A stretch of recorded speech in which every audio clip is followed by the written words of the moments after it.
नमस्कार आपण देखुछंती focus nation news. मुईतिश्री नजर पकाइबा गंजाम जिला बुगुड़ा ब्लॉक खबर उपरे। मंदार ग्राम मां भरांडी सरस्वती शिशु विद्या मंदिर वार्षिक उत्सव।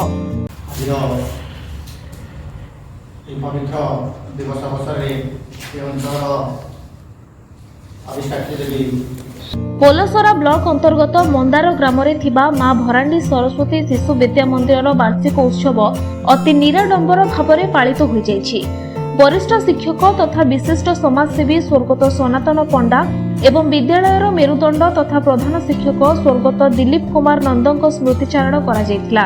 एथिरे अनुष्ठानर सभापति श्रीयुक्त कालूचरण नायक, मुख्य उपदेष्टा तथा विशिष्ट समाजसेवी रघुनाथ पंडा, मुख्य वक्ता श्रीयुक्त नवीन किशोर साहू, वरिष्ठ आईनजीवी ब्रजबंधु दल बेहेरा, ग्राम सभापति अभिमन्यु जेना और अनुष्ठानर कार्यकर्ता ऋषिकेश बिसोई, ध्रुव नायक, धरणीधर नायकों समेत समस्त गुरुमा एवं माउसी उपस्थित रही।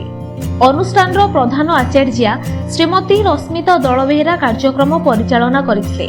गंजाम जिला बुगुड़ारू कृतिबास डाकुआंक report, focus on nation news. Thanks for watching. Please subscribe our channel, click on bell icon to get latest updates, and don't forget to like, comment and share.